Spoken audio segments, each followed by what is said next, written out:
My name's Brandon Willington. I turned 30 this Tuesday. In my early and mid 20s, I was a pretty broke, local, degenerate DJ.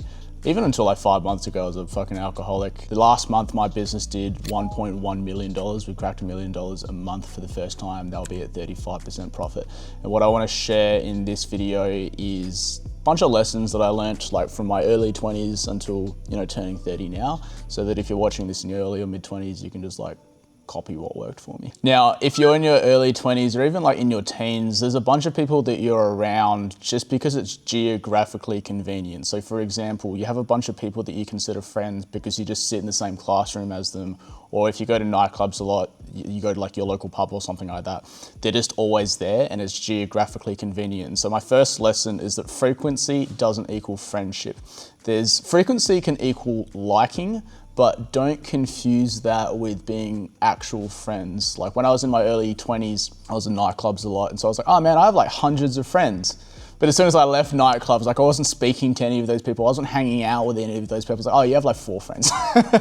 So friendship is like, if you actually think about it, you only really have like 4 or 5 real friends. Frequency and geographical convenience doesn't equal friendship. Shared goals and values do. Like the people that I'm actually friends with, I'll see them like once, maybe twice a financial quarter, unless I actually work with them, right? So that is my first lesson. Now, the second thing is, and you're not gonna realize this until you really, really think about it, but there's a little voice inside of you that is trying to play out behaviors that you learnt either 5 or even 10 years ago. So you probably, if you're in your mid-20s, you would have had experiences that you could recall and think about now in your teens that really heavily influence how you behave now. And you're trying to like satisfy this, it's referred to as the inner child. So for me, when I was a teenager, I didn't know any girls, I wasn't friends with any girls. So then as soon as I got a girlfriend out of nowhere and she was good looking, I remember taking her to, I think it was a school fair, and a bunch of guys at school the next day or the next week said, oh, Brandon, like I think they made a couple comments about her being hot or something like that. And it was the first ever time that I got validation as a teenager for like being around girls. And so like my inner child was like, oh, you get this dopamine hit when like guys see you around pretty girls. And so when I turned 18 and I was a DJ in like my early 20s, my whole fucking brand was just being around like girls, and that it was just like trying to fulfill and satisfy this inner child, but it wasn't really who I was, and it was very egocentric. And so there is certainly a bunch of behaviors that you're doing right now which aren't really who you currently are or serve who you currently are, but are trying to serve this like inner voice in your head that's like subconsciously kind of pulling the strings on you like a puppet. And if you don't identify these behaviors early, they'll sting you later. This will also happen in your late 20s. So in my early 20s, I got a lot of validation for drinking because I was a DJ. And whenever I was drinking, I was DJing. Whenever I was DJing, I was drinking, and I was always the center of attention. And so when I finished DJing, I kept drinking because that behavior was linked to being important and charismatic and everyone paying attention to me. But obviously drinking isn't a behavior that you want to do, frankly, at all. And so I had this voice that was, but like all the way until like I quit drinking like 5 months ago now. So I've been dead sober for 5 months because I identified that voice. Now, the third thing, if you're watching this YouTube video, you probably are already trying to pursue something new or ambitious. And the tricky thing with trying something new is by the nature of the fact that you haven't done it before, you're mostly going to be wrong. And so what's gonna happen is you're gonna have these like feedback loops where you try something and it doesn't work, and then you try something else and then it doesn't work. And maybe you're like directionally accurate, but you're mostly wrong until eventually you're right. And so the fastest way to bypass this is just get someone that has already been right at least once. And so you get a mentor or a coach so that you can be wrong less. That's generally my approach to everything. I assume that I will have a high likelihood of being incorrect in anything that I try, but what I'm trying to do is just be wrong less of the time. And when I find out that I'm wrong, I aggressively try something else, and then something else, and then something else until I'm right.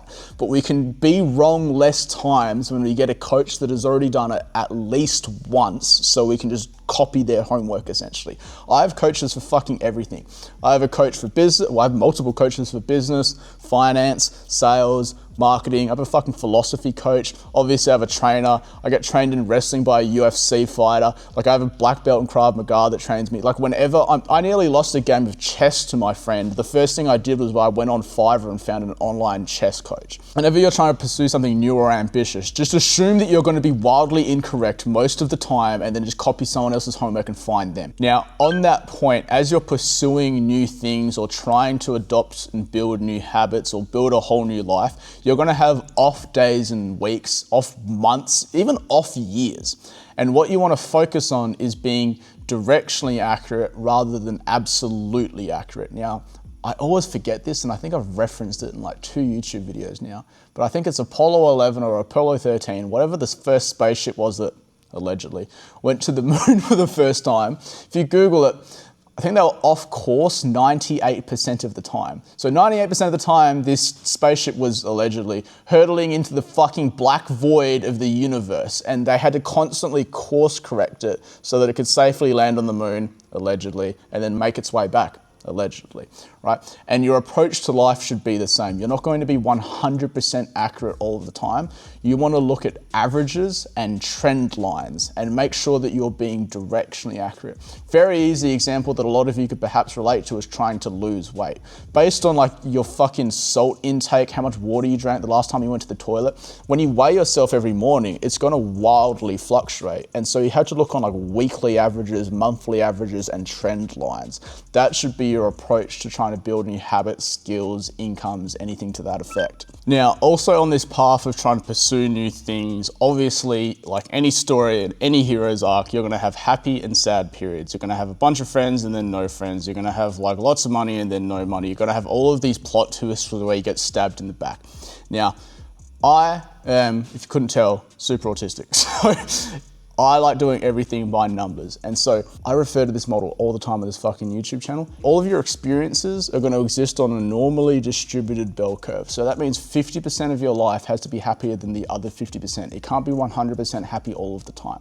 So just accept the fact that 50% of your life is going to be happier than the other 50%. Now that means when you're having a really bad period of time, you can be excited for the future because it's not going to last forever. It could last a while, but it's not going to last forever. And you have happiness on the horizon. When you're being happy, you can appreciate that more. Just try not to think about how it's got to average out in the end, right? I think I'm not particularly religious, but there's a Bible verse that I really like. Here it is exactly, Romans 8:18. I consider that our present sufferings are not worth comparing with the glory that will be revealed in us. That verse served me quite well in a few different times in my life. Now, before or as you're embarking on this journey, you don't really know, like especially when you're in your teens or in high school or even your early 20s. Dude, I know people in their fucking 30s that don't know what they do. If you don't spend some time sitting down and thinking deeply about what you actually want to do, you will regress to the mean.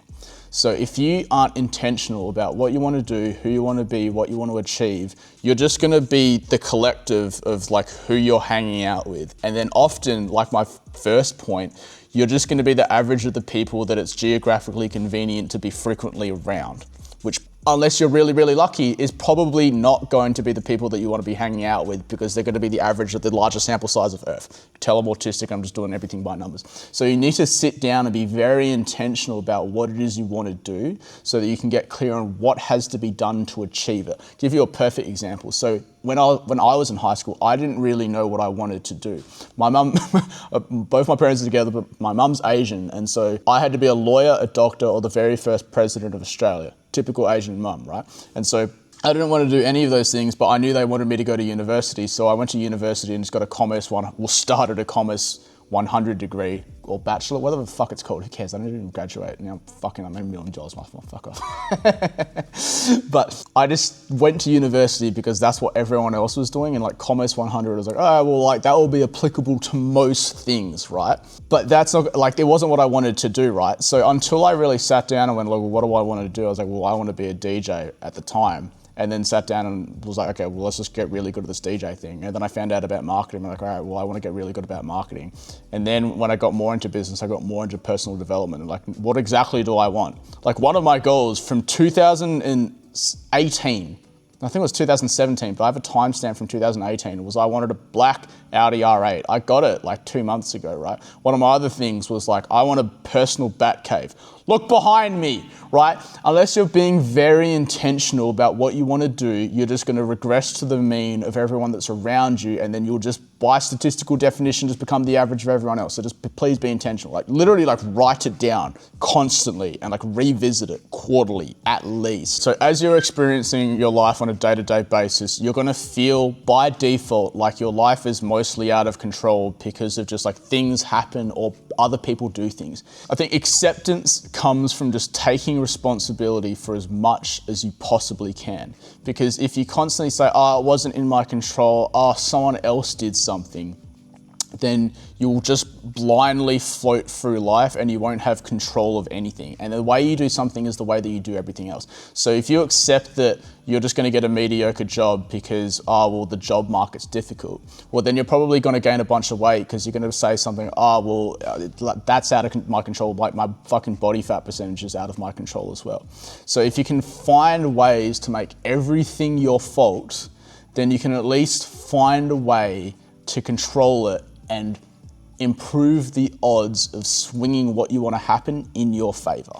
Like, even if it's someone else wronged you, you should take the responsibility to go, I should have identified that they were that kind of person earlier and just not been friends with them sooner. Now, obviously, because you're going to be around lots of different people, this is going to link to quite a few of the points which I was making previously, but because you'll be around a lot of people, they'll say things out loud. And if you hear something enough times, you'll subconsciously essentially get psyoped into believing something. I'll give you a perfect example. So in Western cultures, we don't eat like cats and dogs, right? But people from Western cultures will look at Asian cultures and go, eating cats and dogs are wrong. You should just eat pigs and cows and chickens and stuff like that, right? But it's because we've constantly gone, well, this is what everyone else does, and it's been said out loud, you will adopt these beliefs. Now, don't get me wrong, I fucking love eating cows. I think cows are the tastiest fucking food on earth. That's not the point of this.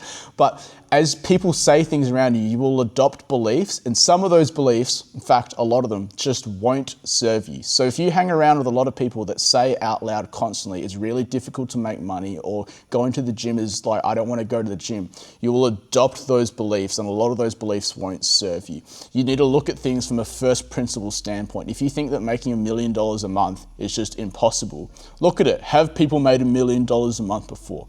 Yes. Do you have a brain? Yes. Like, it's still possible. Now, linked to my second last point about setting goals and being really hyper specific about them. As you're trying to achieve these goals, you're going to get bombarded on a daily basis by content and media and people talking to you, very similar to my very last point, which was like, what are they saying and like what beliefs are getting injected into your head? So you need to get really clear on distinguishing signal from noise. Now, this is a, I suppose, term or model which is being adopted more because people have been talking about how Steve Jobs talked about it. Signal is what are all the things and information and tasks which are important to you moving towards your goal sooner rather than later. And noise is just everything else, like what am I going to eat for fucking lunch today and stuff like that. And so you need to get really clear on distinguishing signal from noise. The next lesson is, once you identify what is signal and what is noise, you need to be a drama queen and aggressively delete noise. So for example, I identified 2 months ago that Instagram wasn't serving me at the time. I was just like posting on there for ego and then like checking. I actually was talking to ChatGPT about it, like how useful it was, and it referred to it as, and I don't know if it made this term up, I think it's called ego signal noise, which is like, I'm constantly thinking about what am I gonna post on Instagram to maintain this image that I'm trying to up, like, I'm doing a personal PR campaign for myself and everyone is on Instagram. And then when I post it, there's a little bit of mental bandwidth just thinking, I wonder who liked it, or I wonder what people are commenting, I wonder what people are thinking about me, because it's trying to uphold this egocentric self, and I'm trying to hold this PR campaign. So I just deleted Instagram like 2 months ago. I've never gotten fucking more work done. We went from $610,000 a month to a 1.15 million. The next fucking month, we went from $600,000 a month to literally nearly doubling that. Took 30 fucking days. All I did was just delete Instagram. It was so great, I deleted YouTube off of my phone as well. Now, to be clear as well, you're gonna actually see me posting on Instagram more, but my executive assistant is getting a second phone, which is just for Instagram. And when I'm not using Instagram for the purpose of posting on it, she physically has that phone, so I can't be on it. So there's a little side tangent. Like, I started building a personal brand, and then I was like, is this really important or is this noise? And so I tried just like not doing it. And I was like, okay, well, we kept growing. But then I talked to all of my business coaches, right? Because I have mentors. I'm like, what do you think about it? And they're like, I think you're fucking retarded for not building a personal brand. You have this like massive opportunity. Your business is like booming. You should be doing it. I'm like, okay.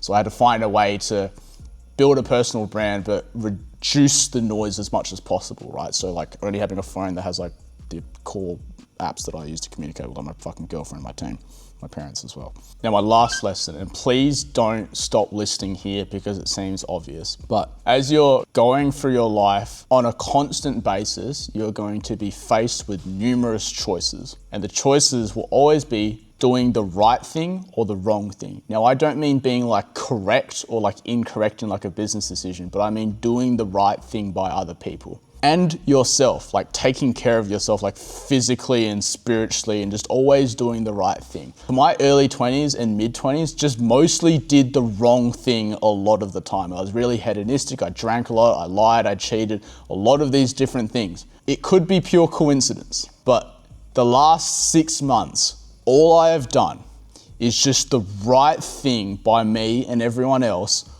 all of the time, as much as I possibly could. I don't talk about it very publicly, but like being generous with money and like donating to things as well.